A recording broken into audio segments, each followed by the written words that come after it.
Charlemagne the God is praising Nikki Haley for her stance on age limits in politics. Listen.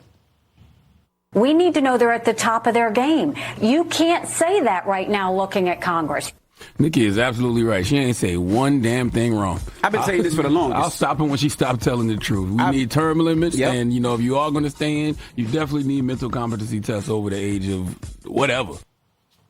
Well, now the only mom in the race is turning her attention to schools, hosting a town hall tonight in New Hampshire, along with Moms for Liberty. Nikki Haley joins us right now, along with co-founder of Moms for Liberty, Tiffany Justice. They're both in New Hampshire. Ladies, good morning to you. Good morning. Governor, let's start with you. Did you know that Charlemagne the God was a fan? My staff told me that he was a fan, but, you know, I think he's a fan because it's just common sense. We should have term limits in Washington. We should have mental competency tests for anyone over the age of 75 or anyone over the age of 50. It doesn't matter. But the people who are paying their tax dollars for these men and women to go to D.C., they need to know they're at the top of their game. And we don't need people staying there forever. We need them to know when to leave. And I think Charlemagne and the rest of the country, they understand what I'm trying to do here. Yeah. Okay. Regarding term limits, should there be a ceiling on once you hit, let's say, 80 or 90? Thank you for your service, but you're done, Governor.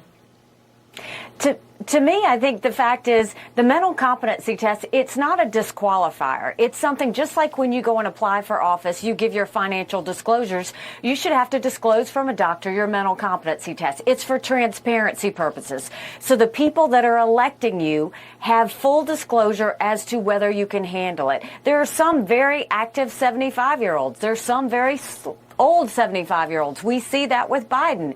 What we're saying is we need to know everything about you before you get there. And we need to have term limits so you don't stay there forever. Sure. And we've got problems with both right now. I have said many times, the Senate's the most privileged nursing home in the country right now. I heard that comment a couple of days ago. Tiffany, you and the governor are going to be having that town hall today and talk about education. And in particular, you're both in Manchester, I believe, on this Wednesday morning, where they've got one of those rules where if a kid in school wants to change their gender, the school doesn't have to notify the parents, which is Tiffany, you're shaking your head.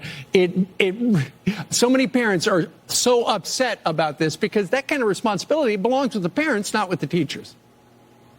Absolutely. We're seeing parental rights being usurped all over the country, and it's happening here in Manchester, so we're going to shine a flashlight on that. But this story is not unique, unfortunately. Parental rights are under attack across America. Indeed. Also, we were talking about this. It sounds like, at least in one school district in Maryland, because there's been an outbreak of disease early, it looks like they're going to bring back masks. Maryland Public Elementary School sent this letter to parents, and this is according to Outkick. N95 masks have been distributed, and students and staff in identified classes or activities will be required to mask while in school for the next 10 days, except while eating or drinking. Governor, you know, the return of the mask, we don't like mask mandates. What do you make of this? You know, I think that, first of all, as parents, we shouldn't be turning the custody of our children over to the teachers' unions. And right now, you've got all of the unions trying to mandate everything about our kids. We should be in control of the health of our kids, the moral clarity of our kids, the education of our kids. We should be able to say what we want our kids to have and not have.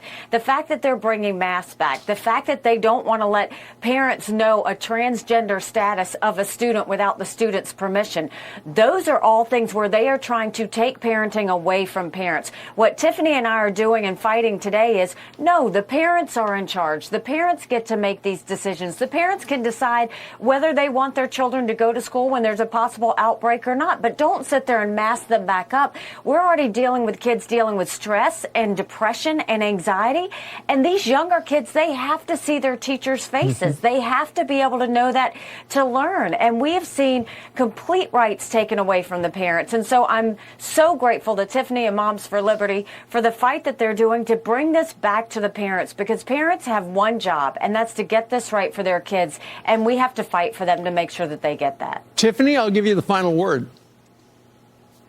We've gone through this exercise before. Parents knew it was coming. Go to momsforliberty.org and check us out. You do not have to fight this alone. You have the fundamental right to direct the upbringing of your children. This is why so many moms love Nikki Haley, because she's standing up as a mom fighting for kids. All right. Tiffany, we thank you very much. And Nikki Haley, I see your website is, I see the writing on the wall. It's NikkiHaley.com. That's right. All right. Good enough. Governor, Tiffany, thank you very much for joining us live today. Thank you. You bet. All right.